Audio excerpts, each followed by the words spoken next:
নমস্কার বন্ধুরা, আমি বাসন্তী রান্নাঘরে আজকে রান্না দেখাবো না। একটা স্বাস্থ্যের পক্ষে, একটা শরীরের সর্দি কাশির পক্ষে একটা ঘরোয়া পদ্ধতি দেখাচ্ছি। দেখতে থাকো কিভাবে বানাচ্ছি, প্রথম থেকে শেষ পর্যন্ত ভিডিওটা দেখবে। বন্ধুরা দেখো, এই পাতাটা হচ্ছে বাকস পাতা, লাল বাকস পাতা।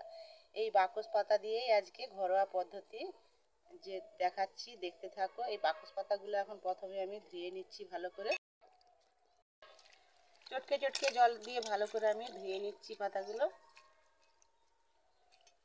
এই পাতাগুলো দেখতে হালি, কিন্তু যখন জলে ফুটাবো পুরো একদম লাল, যেমন একটা সিরাপের কালার হয় লাল, সেই ধরনের লাল হয়ে যাবে। জল দিয়ে ধুয়ে নিয়েছি আমি। এবার আমি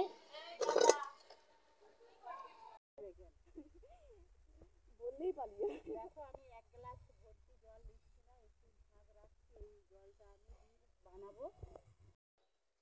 রাখা পাতাগুলো আমি দিয়ে দিচ্ছি। এবার একটা আদা নিয়েছি, একটু অল্প করে 1/2 ইঞ্চি আদাটা আমি এখন ঘষে নিচ্ছি। গোলমরিচ থেঁতা করে দিচ্ছি।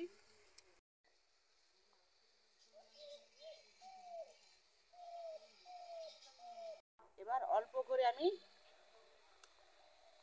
করে বিট লবণ দিয়ে দিচ্ছি। দেখো কত সুন্দর কালার এসে গেছে, একদম যে গোলাপি রঙের মতো কালার হয়ে গেছে। হাফ জলটা হয়ে গেছে। আমি যেভাবে জলটা দিয়েছিলাম 1 গ্লাসের একটু কম, তার থেকে অনেকটা জল ফুটে ফুটে কমে গেছে। আরও ফুটে কমিয়ে নিতে হবে, হাফ করে নিতে হবে। যে জলটা দিয়েছিলাম তার হাফ করে নিতে হবে। বন্ধুরা, এইটা ঘরোয়া পদ্ধতি। কত সুন্দর কালারটা এসে গেছে, পুরো যেমন সিরাপের কালার। এটা আমার হয়ে গেছে। এবার আমি ছেঁকে নিচ্ছি। 1 গ্লাসের একটু কম, এই এতটা পর্যন্ত আমি জল নিয়েছিলাম। ফুটিয়ে ফুটিয়ে কতটা করে নিয়েছি। এই যে সিরাপটাকে আমি সিরাপই বলতেছি, বাকস পাতার সিরাপ।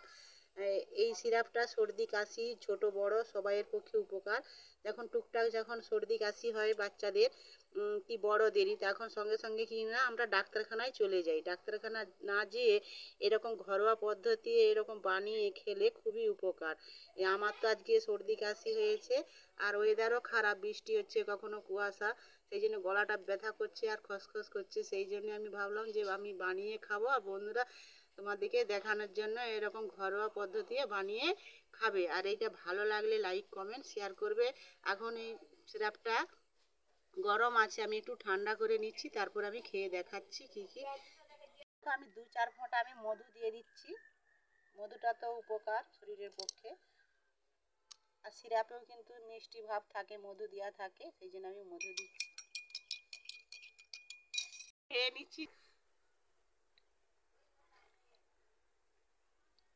গোলমরিচটা দেওয়ার জন্য খুব সুন্দর গলায় আরাম লাগছে। যে খুকুখানি কাশিটা হচ্ছিল সেটা মনে হচ্ছে যে ভালো লাগছে। সবটা আমি খেয়ে নিচ্ছি।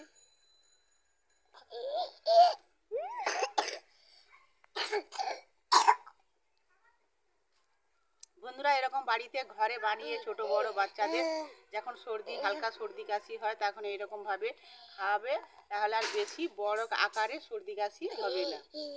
সবাই ভালো থাকবে, সুস্থ থাকবে। এরকম নতুন নতুন ভিডিও দিতে থাকবো।